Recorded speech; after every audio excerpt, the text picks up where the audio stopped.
बोलो सतगुरुदेव की जय हो। बोलो सतगुरुदेव की जय हो।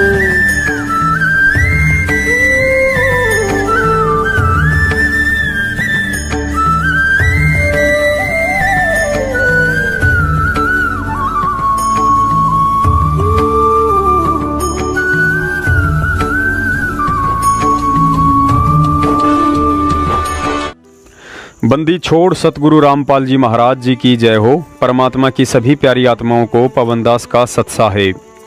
पुण्यात्माओं, आपने सैकड़ों बार सतगुरु रामपाल जी महाराज जी के सत्संगों में सृष्टि रचना सुनी होगी।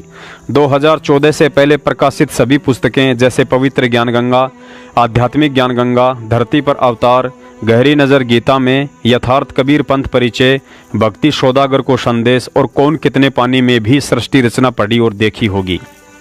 लेकिन सतगुरु रामपाल जी महाराज जी ने कभी भी और कहीं भी इस बात का कोई उल्लेख तक नहीं किया है कि सतलोक में मैथुन क्रिया से भी संतान उत्पत्ति होती है। लेकिन 2014 के बाद मनवत सतलोक आश्रम मैनेजमेंट हरियाणा की एक पुस्तक जीने की राह में पेज नंबर 146 पर इस बात का जिक्र अवश्य है कि सतलोक में दो तरह से संतान उत्पत्ति होती है, पहली शब्द शक्ति से और दूसरी मैथुन क्रिया से। मैथुन सृष्टि का मतलब होता है रजोगुण के प्रभाव से कामातुर होकर माता पिता के आपसी शारीरिक इंद्रिय मिलन से। गुरुजी ने बताया कि सतलोक में हमारा शरीर 5 तत्वों से नहीं बल्कि एक नूरी तत्व से निर्मित होता है। वहाँ हाड़ मांस और चाम की देह नहीं है, जिसे शुक्रम अकायम असनाविरम भी कहा जाता है, मतलब शुक्राणु और नाड़ी तंत्र रहित शरीर है। अर्थात नीचे इस वीडियो में गुरुजी ने स्पष्ट कर दिया है कि सतलोक में हमारा शरीर माता पिता के सहयोग से नहीं बनता है। कि अचिंत तेरे बस का नहीं है सृष्टि रचना करना, आगे से सब रचनाएं मैं स्वयं करूंगा। परमात्मा ने ये लीला इसलिए की थी कि ये बालक कहीं बाद में अपना जीवन कर्म ना बिगाड़ लें, इनकी फड़क निकाल दूं, इनका भ्रम मिटा दूं कि समर्थ ही कार्य सब कर सकता है, जीव के बस का नहीं। अचिंत चुपचाप बैठा रहा, अक्सर पुरुष वहां जा करके सो गया, उसके बस की बात नहीं, इसको कैसे जगाऊं। तो जीव जीव ही रहेगा और पीव पीव ही है। परमात्मा परमात्मा ही होता है। इसलिए परमेश्वर ने कहा कि अब तुम बीच में टांग मत अड़ाना, तुम्हारे बस का नहीं है कुछ भी, मैं स्वयं ही सब करूंगा। इससे परमात्मा ने उसके बाद हम सभी आत्माओं को, असंख्य आत्माओं को अपनी वचन शक्ति से वहां सतलोक में भर दिया। हम सभी वहां आनंद से रहने लगे।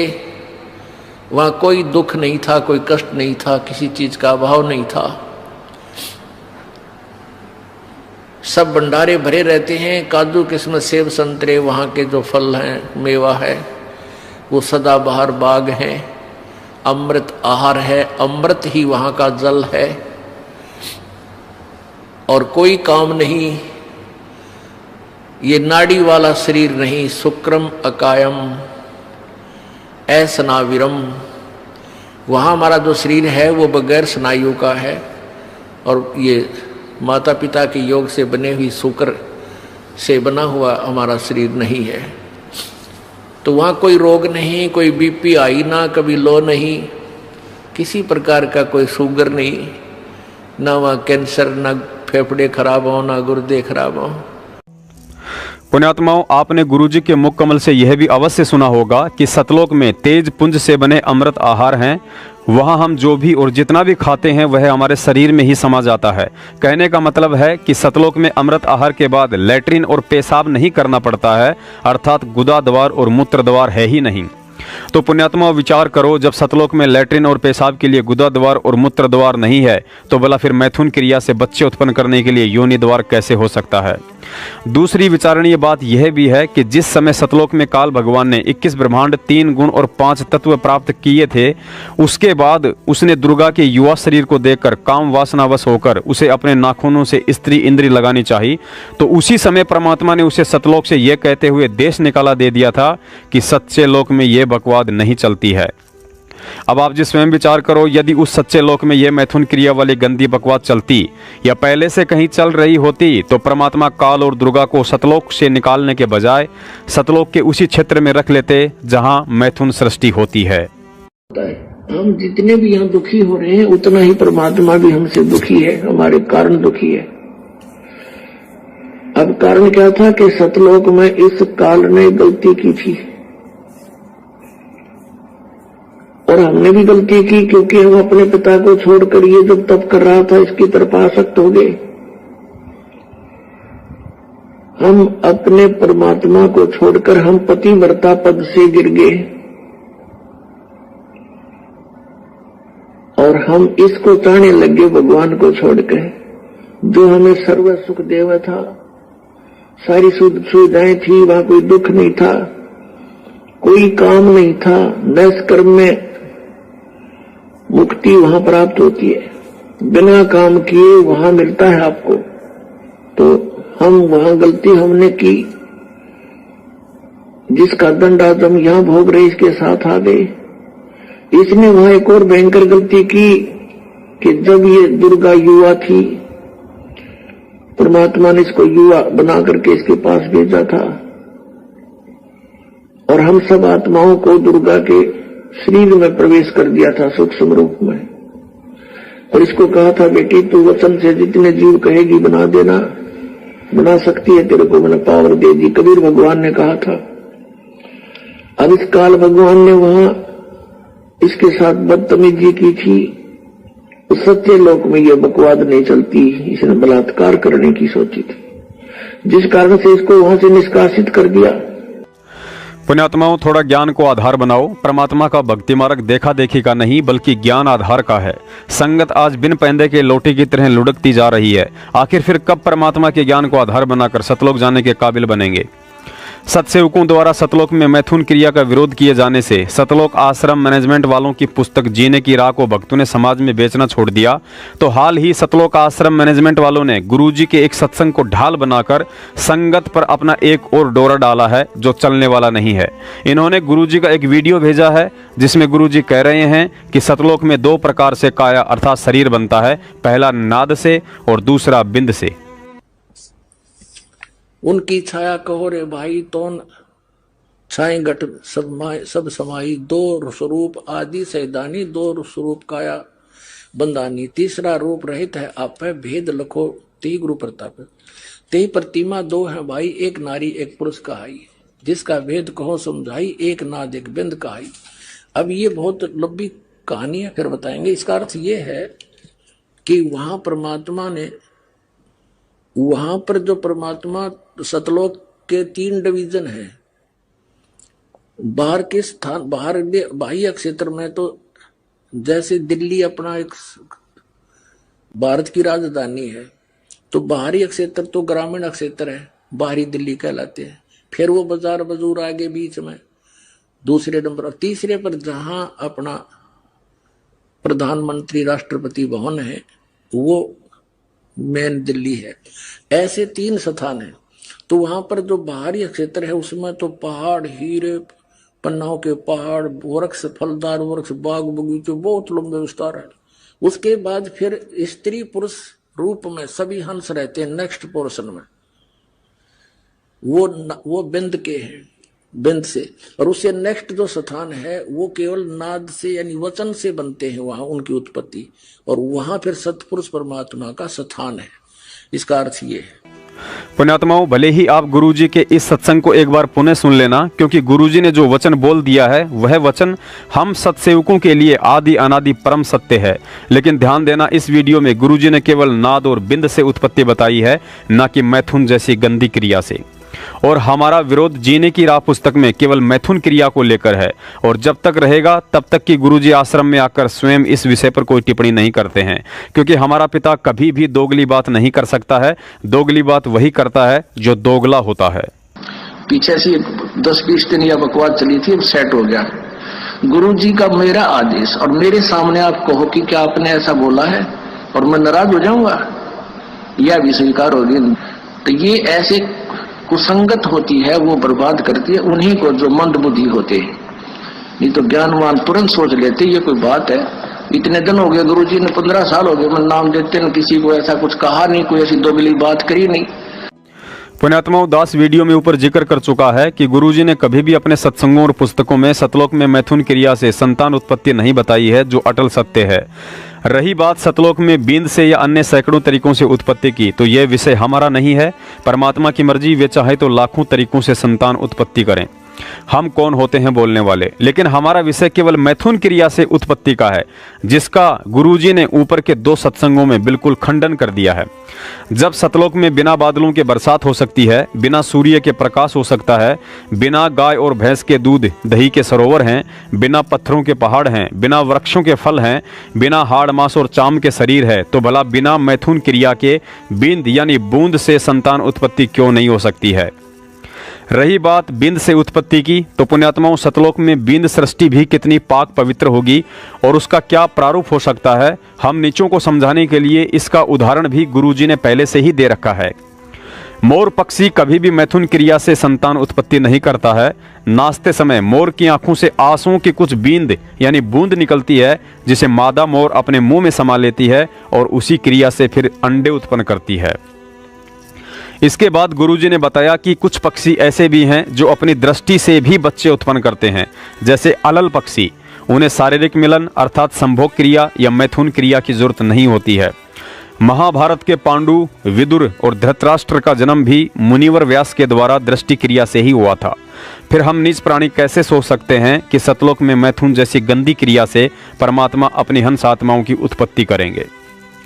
आप भक्तों को भ्रमित करने के लिए सतलोक आश्रम मैनेजमेंट वालों ने अभी 15-20 दिन पहले ही गुरुजी का यह नाद बिंद सृष्टि वाला सत्संग दिखाया है। लेकिन आप लोगों को पता नहीं है कि हम सत्सेवकों ने आज से 6 महीने पहले ही ट्रू वीडियो चैनल पर एक वीडियो बनाकर आप भक्तों को कबीर सागर के सरलार से ही दिखा दिया था कि सतलोक में परमात्मा ने स्त्री पुरुषों के सहयोग से कुछ अच्छी हंस आत्माओं की उत्पत्ति की प्लानिंग की थी। देखिए कबीर सागर का सरलार्थ पेज नंबर 335, जहां गुरुजी ने संकेत दिया है कि धर्मदास जी को कबीर साहिब जी कह रहे हैं कि धर्मदास, तू मेरा अंश है, मैं तुझे एक अति गुप्त भेद बताता हूं जो अभी तक तुमसे छुपा रखा है। 7 सुरती तो उत्पन्न करने वाली हैं, तुम 8वीं सुरती हो तथा 9तम सुरती मेरा निज वचन है, यानी उसको पूर्ण मोक्ष मंत्र देने का अधिकार मैंने दिया है। जो उससे दीक्षा लेगा उसको काल चोर रोक नहीं सकता। धर्मदास ने प्रार्थना की कि हे परमात्मा, मुझे वह वचन बताओ जिससे जीव जन्म मरण के चक्कर में ना आए।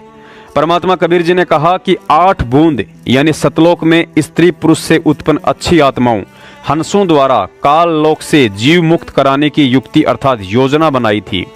तुम 8वीं बूंद हो, लेकिन तुम सबको काल ने भ्रमित कर दिया। अब 9वीं बूंद अर्थात 9तम सुरती को संसार में भेजूंगा, उसका जन्म भी तुम्हारी तरह बूंद से यानी बिंद से माता पिता से होगा। उस एक बूंद से तेरे सहित 8 बूंद तथा तेरे बिंद वाले 42 वंश पार कर दिए, यानी आशीर्वाद दे दिया। हे धर्मदास, तू मेरी 8वीं सुरती है जो संसार में भेजा है। कलयुग 5505 वर्ष बीत जाने पर मेरा यथार्थ 13वां कबीर पंथ चलेगा।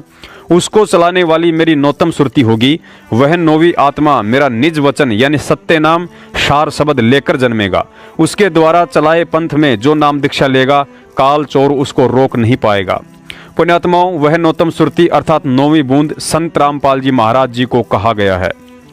इस संपूर्ण लेख पर आपने यह गहनता से विचार करना होगा, तभी आपको सतलोक की बिंद सृष्टि का मतलब समझ में आएगा कि वहां बिंद सृष्टि मैथुन से होती है या नहीं।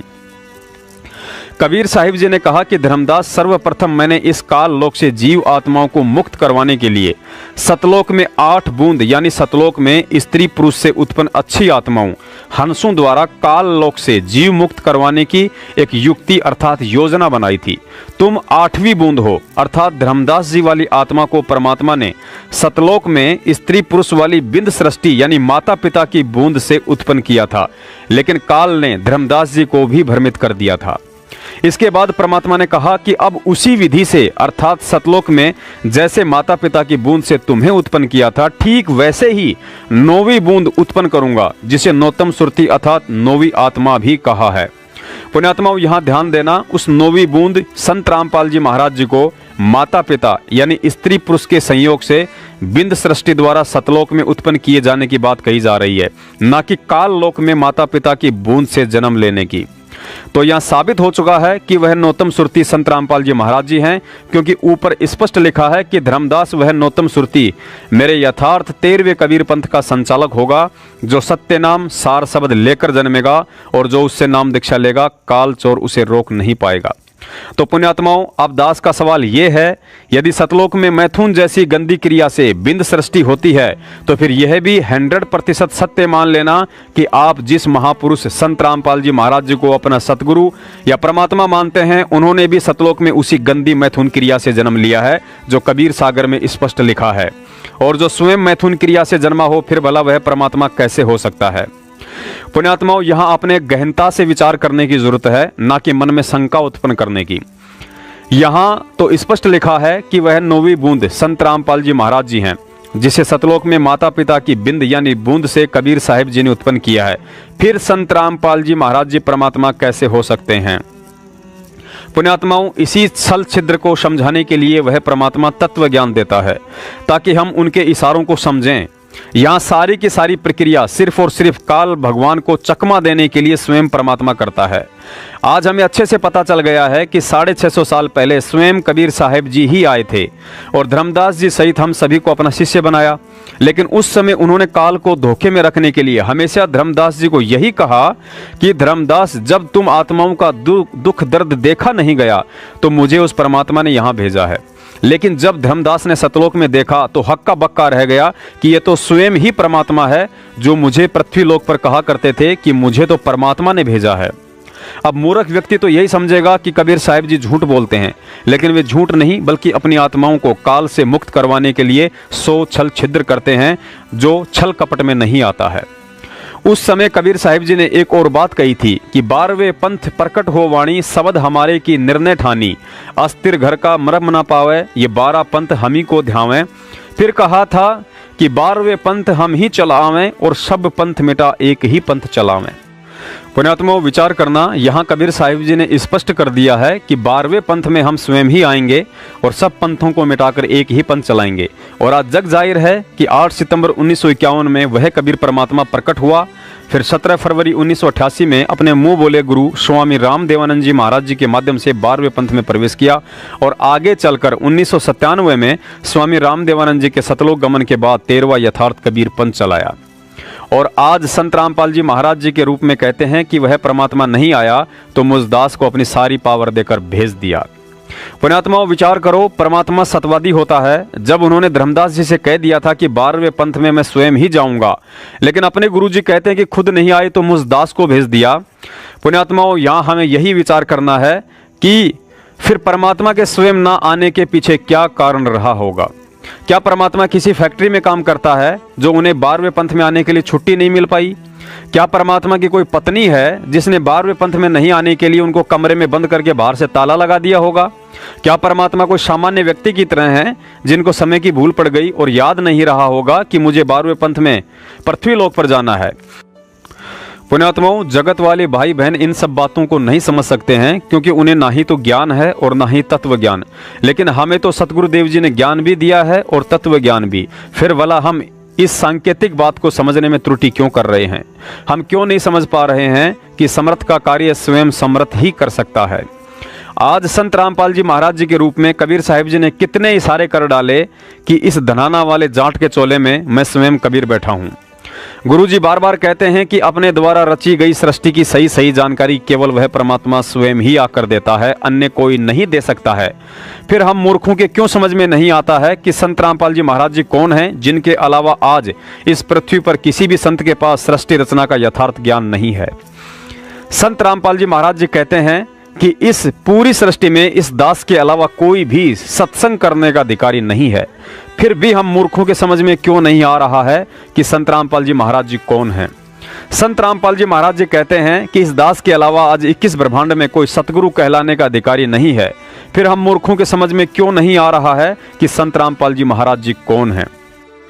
पुण्यात्माओं, विचार करने की बात है। हमें तत्व ज्ञान सतगुरु रामपाल जी महाराज जी दे रहे हैं, हमें नामदान सतगुरु रामपाल जी महाराज जी दे रहे हैं, हमें आशीर्वाद सतगुरु रामपाल जी महाराज जी दे रहे हैं, हमें मोक्ष मंत्र सतगुरु रामपाल जी महाराज जी देंगे। शरीर छोड़ने के बाद सभी प्रधान देवी देवताओं का ऋण सतगुरु रामपाल जी महाराज जी हमारे वकील बनकर चुकता करवाएंगे। त्रिकुटी पर स्वयं सतगुरु रूप में संत रामपाल जी महाराज जी हमें मिलेंगे। धर्मराज के दरबार में ओम नाम की कमाई से काल का ऋण सतगुरु रामपाल जी महाराज जी चुकता करवाएंगे। फिर 10वें द्वार के अंतिम छोर झांझड़ी द्वीप में बैठे काल के सिर पर पैर रखवाकर अक्षर पुरुष के लोक में सतगुरु रामपाल जी महाराज जी लेकर जाएंगे। अक्षर पुरुष के लोक से जाने के मार्ग का ऋण सतगुरु रामपाल जी महाराज जी चुकता करवाएंगे। भंवर गुफा से सतगुरु रामपाल जी महाराज जी पार करेंगे। सिंधु सरोवर अर्थात मानसरोवर में नहलाकर काल लोक की बची खुची वृत्ति और याददाश्त से छुटकारा भी सतगुरु रामपाल जी महाराज जी ही दिलवाएंगे। फिर सतलोक के सिंहासन पर भी हमें यही सतगुरु रामपाल जी महाराज जी बैठे हुए मिलेंगे। जैसे कि पूर्व में नीचे से गए हुए महापुरुषों जैसे नानक जी, दादू जी, धर्मदास जी, मलुकदास जी, घीसादास जी, गरीबदास जी आदि को सतलोक के सिंहासन पर भी वही महापुरुष बैठा हुआ मिला था जो उन्हें सतगुरु रूप में नीचे से ज्ञान और मंत्र देकर लेकर गया था। अब आगे दास आज सिद्ध करना चाहता है कि सतलोक में परमात्मा और हंस कैसे है। जब सतलोक में पहुंचे तो वहां साधु रूप में गए थे नीचे से। वहां जो द्वारपाल था परमात्मा का गेट कीपर, उससे कहा कि भाई ये एक आत्मा आया है यहाँ पर नीचे से और इसको परमात्मा के दर्शन करवा दो। द्वारपाल ने अन्य को बुलाया। वहां के जो हंस रहते हैं, पुण्यात्मा रहते हैं, मनुष्य शरीर में है, वहां पर नर और नारी रूप में है, और उनसे कहा कि जाओ इस प्यारी आत्मा को भगवान के दर्शन करा के लाओ। उनकी सभी वर्णन कर रखा कबीर सागर में धर्मदास जी ने। तो वो लेकर चले उनको। उनके गले में माला थी, नाक सुंदर थे, कान भी बड़े अच्छे थे, सारी वर्णन कर रखे। और वहां जाकर जब धर्मदास जी ने देखा कि ये तो वही महात्मा है जो मेरे साथ नीचे आया था, लेकिन वो वहां पर उनके एक रोमकूप की करोड़ सूर्य करोड़ चंद्रमा मिला दे इतनी शोभा थी, नर आकार में सिंहासन पर विराजमान थे।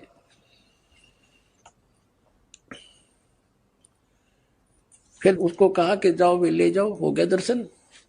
अब जब धर्मदास जी वापस आए तो परमात्मा फिर उसी रूप में आगे बैठे पाए। तब क्या बोलते हैं कि हे भगवान, आपने वो शोभा यहाँ क्यों छुपा रखी है जो आपका वहां शरीर इतना सुंदर तेजों में है। बोले हे परमात्मा, आप तो स्वयं ही भगवान हो, आप ही अमर पुरुष हो, हमें तो बोलियां कर रहे थे। पुण्यात्माओं, इतना सब कुछ देखने और दिखाने के बाद यह दास हर साल 8 सितंबर को सतगुरु प्रगट दिवस को भूलकर जून के महीने में कबीर प्रगट दिवस मनाने के लिए रोहतक और जबलपुर में धक्के खाने वाली आत्माओं से निवेदन करता है कि फिर इस भक्ति मार्ग में हम भक्तों के लिए वर्तमान में कबीर साहिब जी की फोटो का क्या रोल है, यदि है तो बता दीजिए। कबीर साहिब जी का रोल केवल 650 साल पहले था, आज नहीं है।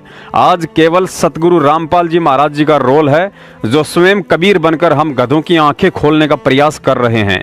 लेकिन कहावत है कि गधे की आंखों में देसी घी डालो तब भी यही कहेगा कि भाई आंखें फोड़ेगा क्या।